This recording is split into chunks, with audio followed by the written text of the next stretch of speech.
Hello, this is Ian Noel Camalotis for Centertainment Media, and welcome to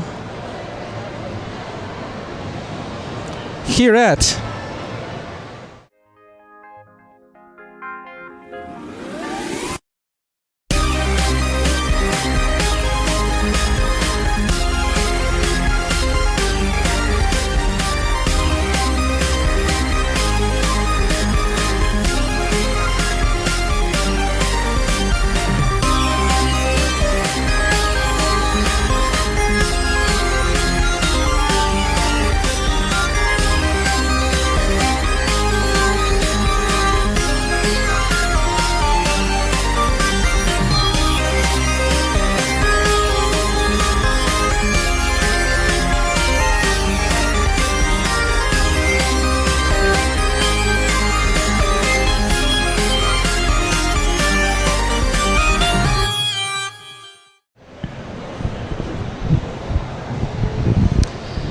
Well, here I am at the Donald E. Stevens Convention Center for Year 3 of Anime Magic, and here in the convention center there's actually a lot of events for the convention going on. We've got a lot of the arcades and gaming area just behind me here. I'm right now in the photo shoot area with a lot of different backgrounds for everyone to check out, and the vendor area has a lot of great vendors this year, including food vendors, which is pretty cool. And one of the new things added was the idol stage, which is pretty neat, that has performances every so often here. One of the things that's going to be interesting is because of the fact that there's a lot of conventions going on in the area, which makes it interesting as to who's going to be attending. As a matter of fact, they're sharing the same hotel area as the FlashBack Weekend horror convention, so a little mix of cosplayers from both anime and horror movies. There's also C2E2 downtown Chicago. You've got the gaming convention GenCon in Indianapolis, and seeing what attendees come here for and seeing what they're trying to get out of the convention is going to be very important. And I'm interested to see what the growth looks like this year. So let's check out what they got this year.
As with all anime conventions, there are a lot of activities and events to do around the area.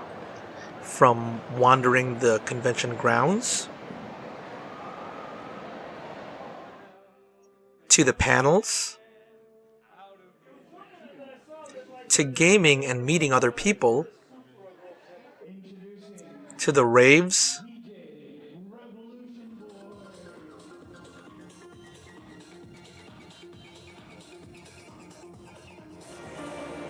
and so much more. Of course, we can't forget about the guests, from awesome car designers So, Atasha means painful vehicle. It's a play on word um, with some Japanese words and all that, meaning that it's painful to look at, and also it's painful for your pocket of how much you spend money on your car. So it's an otaku thing, and so it started out in Japan as to talented cosplayers. I'm here with guest Yaya Hound. So thank you for taking the time to talk with us here. Of course, thanks so much. I'm being interviewed by Aizawa Sensei. Awesome. That's wonderful. Well, that's what you get when you're at an anime convention. Gotta dress up. So I'm here with Buff Bunny Mika, one of the cosplay guests here. And before I get to any of the questions, Mika, is that a reference to the Attack on Titan? It is. So actually, how I got my username was To voice actors and singers. Been singing a long time, but that's where this whole mess started for me. Not a mess, but this whole journey. It's pretty fun. Yeah, I mean, they direct you. They always have. The only thing that's changed over time is that the script is no longer written. It is now a digital script. So it used to be a printed script that we would hand, people would draw on it, they would hands rewrite the lines, so cross out that and then rewrite. To even one of the heads of Anime Magic themselves. But we would love to expand that piece, and I think after this year, once our vendors that were actually able to participate are able to go back to their community and tell them about their experience, hopefully a positive one, that more will be interested in coming out again next year and in future years. But yeah, very difficult to bring in because, as you can imagine. So let's get to know some of the guests from this year.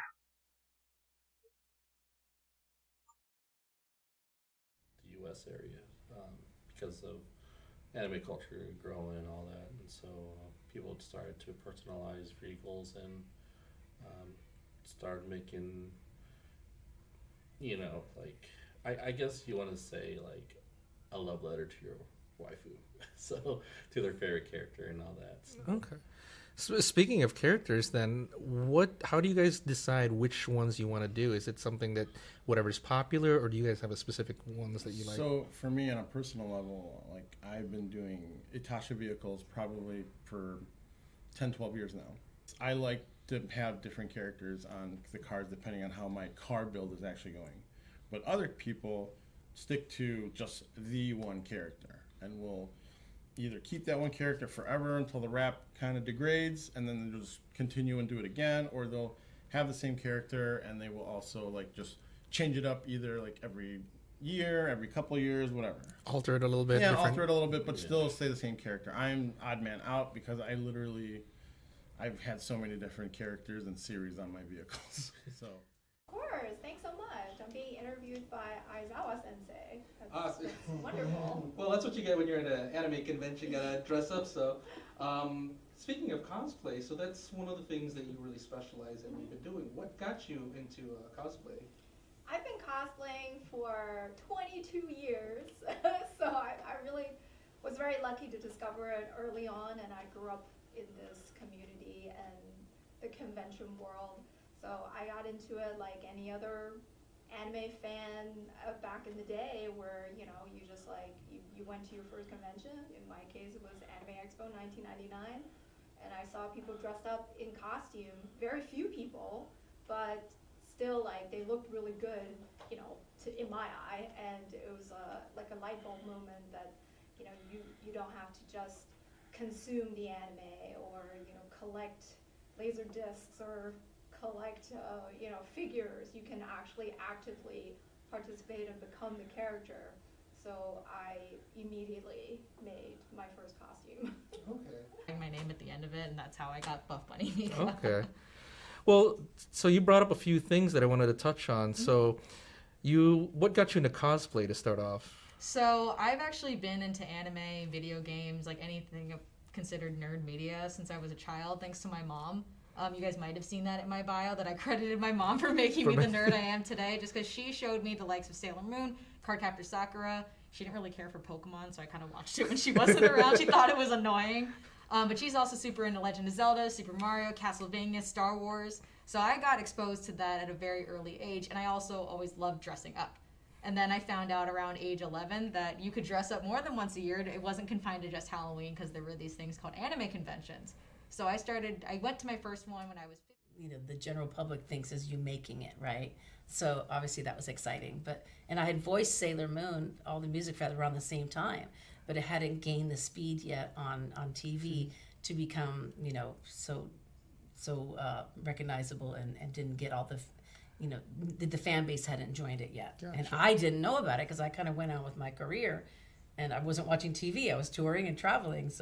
And I don't have kids, and I think that anime and cartoons, your kids show you a lot about what's happening on TV. So my voice for like a short sentence or two.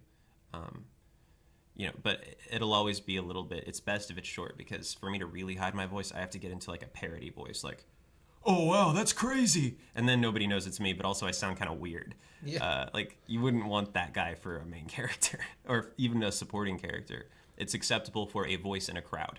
Gotcha. And so I can either be several voices in a crowd, or I can be a character with a name, but I'm almost never two characters with a name, because I'm just not that good of a vocal chameleon. The exception would be My Hero Academia. I was originally cast as this dude in class 2B? Is that what the rival class. Anyway, you know what I'm talking about. I'm going to say 2B. I was cast as this random guy, and he only had like a few lines. And then Colleen really wanted me to try out for Tamaki. Sun Eater there for one of the big three. And once I got to be Sun Eater, she then recast that other role for the future, because they're both in the same part of my range anyway, where they're a little bit deeper. And I'm good with that. I'm good with the fact that I was recast for that. That's for the best. Nazi's gonna rock that role. Well, we're very fortunate that we have connections with these particular food vendors and others, actually, too. We would have brought in more this year, but as in pretty much every industry, they were having staffing issues. So it was difficult for them to staff the convention and also their restaurants over the weekend. So, but we would love to expand that piece. And I think after this year, once our vendors that were actually able to participate are able to go back to their community and tell them about their experience, hopefully a positive one, that more will be interested in coming out again next year. Well, that was everything that happened here at Anime Magic for its third year. Again, it's a lot larger venue, a newer venue, and a lot of new great things that they've had this year. I'm looking forward to seeing what they've got in the future, and we'll see you guys next year. Well, this is Ian Camalotis for Centertainment Media, and thank you for watching.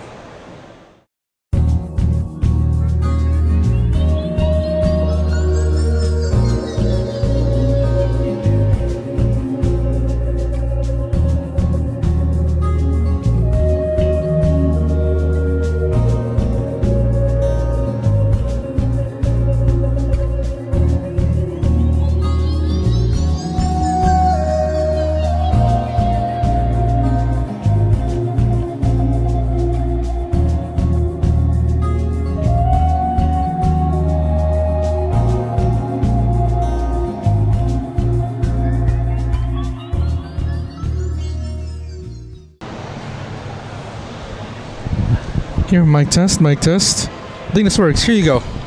Ready to do your close-up? Why do I have to do this? You know I'm not good with press. I let the other heroes take care of this. Come on, you're perfect for it. Have at it.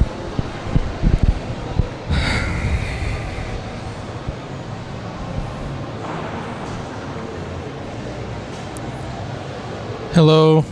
My name is Shota Aizawa, otherwise known as Eraserhead from UA, and I'm here at Anime Magic. I guess that's all I gotta say. Okay.